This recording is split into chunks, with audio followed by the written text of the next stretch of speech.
Baghdad میں ایک بزرگ تھے تو درزیوں کا کام کرتے تھے. اللہ کے نبی حضرت ادریس علیہ السلام بھی درزیوں کا کام کرتے تھے. خوش ہوئے نا بات سن کے؟ پیشہ کوئی بھی برا نہیں، ایک برا ہے وہ ہے ہاتھ پھیلانا، اس کے علاوہ کوئی پیشہ برا یہ برا نہیں، یہ ہاتھ پھیلانا برا ہے. حضرت شیخ محمد بن حسن کہتے ہیں کہ وہ بزرگ جو تھے نا، امام غزالی نے لکھا ہے، وہ درزیوں کا کام کرتے تھے تو اس زمانے میں نا کھوٹا سکہ بھی کبھی کبھی آ جاتا تھا. کھوٹا سکہ پرانے لوگوں کو تو پتا ہوگا، چلو نوجوانوں کو بتا دیتا ہوں. چاندی کے سکے ہوتے تھے تو اوپر سے جب وہ کھس جاتا تھا نا نمبر، تو اس کو کہتے تھے اب کھوٹا ہو گیا. کیوں جی بزرگوں ایسے ہی ہے، وہ کھس جاتا تھا تو کہتے تھے سکہ، تو وہ چلتا نہیں تھا کہیں بھی. تو وہ بابا جی کی دکان مشہور ہو گئی تھی کہ وہاں کھوٹے سکے بھی چل جاتے، لوگ دے آتے تھے کھوٹے سکے. بہت سارے لوگ دے دیتے، بابا جی چپ کر کے قبول کر لیتے. مشہور ہو گیا، جو بھی جاتا کھوٹے سکے دے آتا، بابا جی قبول کر لیتے. پھر شام کو نا گھوڑے پہ بیٹھ کے جاتے اور دریا میں بہا.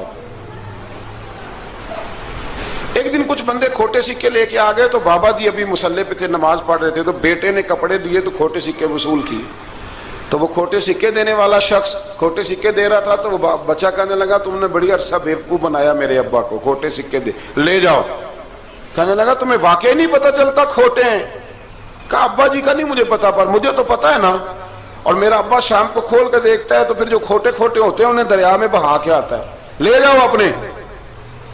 اتنی دیر میں بزرگ نماز سے فارغ ہوئے، کہنے لگے نہیں نہیں بیٹے رکھ لے، کھوٹے ہی رکھ لے. سننا بات. کہا جناب کیوں؟ فرمانے لگے میں کھوٹے اس لیے رکھ لیتا ہوں کہ لوگوں نے پیسوں میں ملا کے دوسروں کو بھی تو دینے ہیں نا، تو میں چاہتا ہوں چلو باقی لوگ نقصان سے بچ جائیں، ہمارا تو گزارا ہو ہی رہا ہے، باقی لوگ نقصان سے بچ جائیں. اور فرمایا پھر میں شام کو جا کے دریا میں ڈال کے آتا ہوں کہ کہیں میری اولاد بھی ان کو آگے نہ چلا دے. میں چاہتا ہوں کہ اور لوگ اس کام سے بچ جائیں. درویش کہتے ہیں کہ جب اس بابے کا آخری وقت آیا نا تو جو اس نے جملہ کہا میرا کلیجہ پھٹ گیا. آخری وقت جو اس نے دعا مانگی تو فرماتے ہیں میرے اندر وجد اور کیف کی صورت پیدا ہو گئی. فرماتے ہیں ان بزرگوں نے اپنے آخری وقت دعا مانگی، اے اللہ میں نے ساری زندگی کھوٹے سکے قبول کیے تاکہ تیرے بندے شر سے بچ جائیں، تو یا اللہ تو بھی اس کھوٹے سکے کو قبول فرما لے. اللہ میں نے کھوٹے سکے قبول کیے، کھوٹے، تاکہ تیرے بندے تکلیف سے بچ جائیں. تو مالک میں بھی کھوٹا ہی ہوں، اللہ تو بھی اس کھوٹے کو قبول فرما لے. اور یہ دعا مانگ کے نا تو کبھی روتے کبھی ہنستے. لوگوں نے کہا کیا ہوا؟ کہتے ہیں لگتا ہے رب نے کھوٹا سکہ قبول فرما لیا، لگتا ہے کہ اللہ نے کھوٹا سکہ قبول. لوگوں کو تکلیف سے بچائیں. ہمارا وجود یارو مطلب کیا ہو جائے گا 2 منٹ کے لیے سمجھ لیں کیا ہو جائے. یعنی اگر آپ بڑے غصے سے باہر آئے اور پاپڑ بیچنے والے پہ آپ نے غصہ نکال لیا سارا، میں رات کی ڈیوٹی کر کے آیا ہوں تھکا ہوا ہوں اور تو پاپڑ بیچنے آ گیا، تم لوگ بڑے نالائق ہو بدتمیز ہو. آپ نے یہ سخت جملے کہہ دیے، چپ کر کے وہ آدمی معذرت کر کے گزر گیا. وہ تو سارا دن پریشان رہے گا نا کہ میری غریبی کا مذاق اڑا. مطلب ہو کیا گیا، ہوا کیا اگر اس نے کوئی بات کر لی. اعلیٰ حضرت فاضل بریلوی کے خلیفہ تھے لاہور میں سید ابو البرکات شاہ صاحب رحمت اللہ تعالی علیہ. تو رات کو ایک شخص تراویح کے بعد حضرت سویا کرتے تھے. بہت سارے لوگ تو سو ہی نہیں پاتے رمضان کی راتوں میں، سو ہی نہیں پاتے، میں خود نہیں سو پاتا. اب تراویح سے اگر آپ 10:30 فارغ ہوئے تو 2 بجے اگر آپ کو دوبارہ اٹھنا ہے تو بیچ میں آپ کو کیا ملے گا؟ اگر آپ نے کچھ پڑھنا پڑھانا ہے، صبح درس دینا ہے، تو پھر تو آپ کے لیے بڑا اور یہ خاصا مشکل کام ہے، یہ خاصا مشکل کام ہے. آپ یقین کریں چند تفسیریں دیکھتے ہیں تو ٹائم بہت زیادہ ہو جاتا ہے. وہ پھر آگے سننے والوں پہ بھی ڈیپینڈ کرتا ہے ان کے مزاج مبارک کس طرح کے.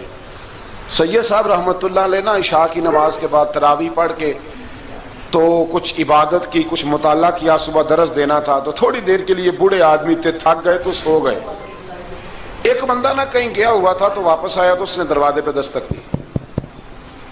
تو سید صاحب کے بیٹے تھے، بخاری شریف کی شرح لکھی، بڑے عالم تھے سید محمود رضوی صاحب رحمت اللہ. رضوی صاحب کہتے میں نے دروازہ کھولا، میں نے کہا ہاں جی بولو. کہنے لگا جی میں نے سید صاحب سے ملنا ہے. مفتی اعظم پاکستان تھے وہ، لاہور میں حزب الاناف ادارہ تھا، سید ابو البرکات شاہ. میں نے حضرت صاحب سے ملنا ہے. تو کہا کوئی حکم ہو تو مجھے نہیں, میں نے انہی سے ہی ملنا ہے. یہ بھی بڑا مسئلہ ہوتا ہے, میں نے انہی سے ہی ملنا ہے. چلو ٹھیک ہے جی, انہی سے مل لو. تو کہتے ہیں اتنی دیر میں نا سید صاحب بھی اٹھ کے آ گئے. محمود کون آیا؟ تو اس نے کہا حضور میں آپ کا ایک عقیدت مند ہوں, تو میں کہیں گیا ہوا تھا تو ابھی واپس آیا ہوں, تو مسئلہ نا کئی دفعہ پوچھنا کرتا ہوں تو بھول جاتا ہوں, ذرا بات کی نزاکت کو دیکھنا, بھول جاتا ہوں. تو یاد آیا تھا تو میں نے کہا چلو ابھی پوچھ آتا ہوں, گزر رہا تھا یہاں سے. میں پوچھو. کہنے لگا جی پوچھنا یہ تھا کہ جس نے فرض جماعت کے ساتھ نہ پڑھے ہوں رمضان میں, تو کیا وتر جماعت سے پڑھ سکتا ہے؟ مسئلہ پوچھنا تھا. علامہ محمود رضوی صاحب کہتے ہیں مجھے بڑا ہی غصہ آیا. میں نے کہا کہ پتہ نہیں کوئی اس وقت مشکل آ گئی ہے جو رات کو آیا ہے. کسی وقت انسان رات کو طلاق دے بیٹھتا ہے, کوئی ایسی بات ہو جاتی ہے تو عالم کے دروازے پر, یہ تو عام سا مسئلہ ہے, سویرے بھی پوچھ لیتا. اتنی تکلیف دی اس نے, کتنی بڑی اذیت ہے. اور ایسے ہوتا ہے, ہم نہیں احساس کرتے کہ یار تھوڑا سا دیکھ لیں, ماحول کو دیکھ لیں, طبیعت کو دیکھ لیں. مجھے بڑی اچھی طرح یاد ہے کہ میں نے ایک دفعہ نا ایک عالم سے مسئلہ دریافت کیا, وہ ہمارے استاد تھے, تو مجھ پہ ناراض ہوئے. میں بڑا پریشان ہوا کہ پوچھی تو میں نے دین کی بات تھی, تو استاد ہی ناراض ہو گئے. استاد واپس آیا تو یہ کہنے لگے تمہیں پتہ ہے میں شوگر کا مریض ہوں. میں بڑی تکلیف میں تھا, اور میں نے نماز کے لیے میں جلدی کیوں اٹھ کے چلا گیا تھا, میں نے ایک روٹی کھانی تھی, مجھے کچھ ہو رہا تھا. تو اب میں اگر تجھے انکار کرتا, دین کی بات تھوڑا دیکھ لیا کرو, مزاج کو سمجھ لیا کرو, تم سمجھتے نہیں, احساس نہیں پیدا کرتے. وہ بڑی اس وقت چیز سمجھ میں آئی کہ کچھ چیزیں ایسی ہوتی ہیں, ہر وقت انسان ایک موڈ میں نہیں ہوتا. آپ سمجھیں, بہرحال جو بات کر رہا ہوں اس کو سمجھیے گا. تو وہ کہتے ہیں کہ سید صاحب نے اس کو کہا, میں بات ختم کرنے لگا ہوں, کہا کہ وہ اگر نہیں نہ پڑھے فرض جماعت کے ساتھ تو بہتر یہ ہے کہ وتر بھی جماعت سے نہ پڑھو. وہ بندہ مطمئن ہو کے چلا گیا. سید صاحب اپنے کمرے میں چلے گئے تو علامہ صاحب کہتے ہیں مجھے بڑا غصہ آیا. میں نے اس کو بلایا, میں نے کہا کہ کیا تیری جان کے مصیبت میں آئی ہوئی تھی, اسی وقت ہی مسئلہ پوچھنا تھا, اسی وقت ہی پوچھنا تھا, دن نہیں چڑھنا تھا, یا تجھے حضرت اسرائیل بتا گئے تھے کہ تیری آخری رات ہے؟ کہتے میں نے پورا غصہ نکالا اس کا.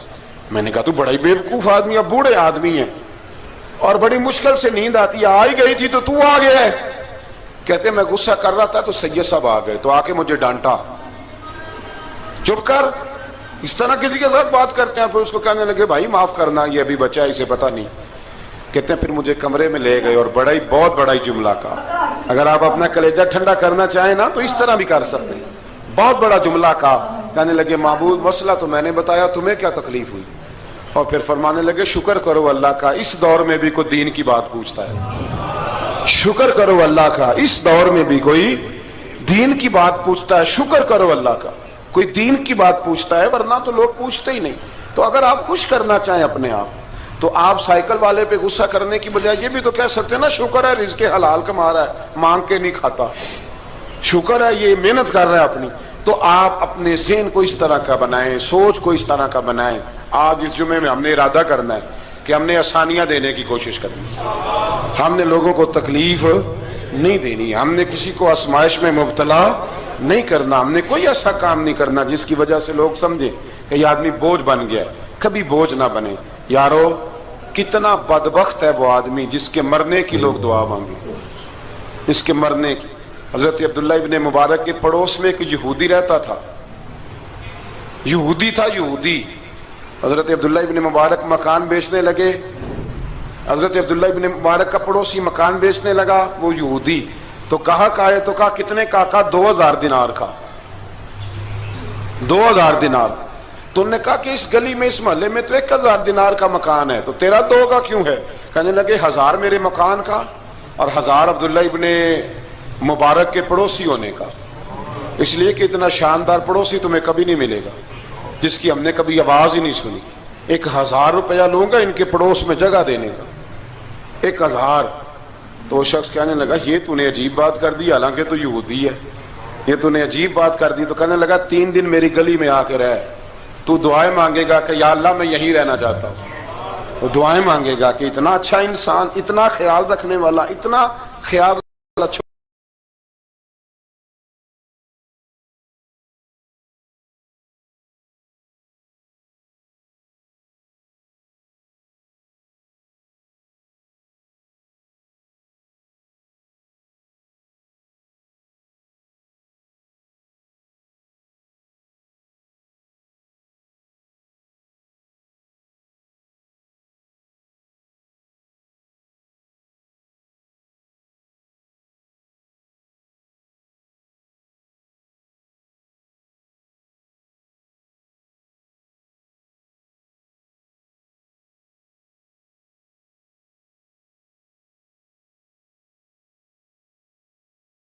کسی سے پیار کرے. اور یارو چھوڑو مزدور بن جاتے ہیں. شیخ سعدی کہا کرتے تھے جب سے مخدوم بناؤں نا لوگوں سے خدمت کرانے لگاؤں مزہ ہی نہیں آیا. مزہ تو تب آیا ہے کبھی نانی کی خدمت, کبھی دادی کی خدمت, کبھی ابا کی خدمت, کبھی اس کی خدمت. کہتے ہیں وقت گزرا تو پھر استادوں کی خدمت, پھر اللہ نے موقع دیا تو پھر پیروں کی خدمت. اور کہتے ہیں میرا تو دل کرتا ہے میں مریدوں کی بھی خدمت ہی کروں, میرا تو دل کرتا ہے میں شاگردوں کی بھی خدمت ہی کروں. کہتے ہیں جو مزہ خدمت میں آیا ہے وہ خدمت کرانے میں یہ مزہ بھی لینے کی کوشش کریں. آج نا مخدوم بڑے ہی بن گئے ہیں, مخدوم بڑے ہی بن گئے. کس کس کی بندہ خدمت کرے؟ تو اس طرح کریں, کچھ خادم بھی تو پیدا ہونے چاہیے نا, کچھ خادم بھی پیدا ہونے چاہیے. مہمان خصوصی بڑے ہو گئے, کوشش ہونی چاہیے کچھ عام سے بھی مہمان بنے, عام سے بھی, جو خاص مہمان نہ ہوں, جن کا ارادہ ہو کہ نہیں ہم نے پیار ہی بانٹنا ہے. دعا ہے رب کریم کی بارگاہ میں اللہ خوبصورت دین پر خوبصورتی سے عمل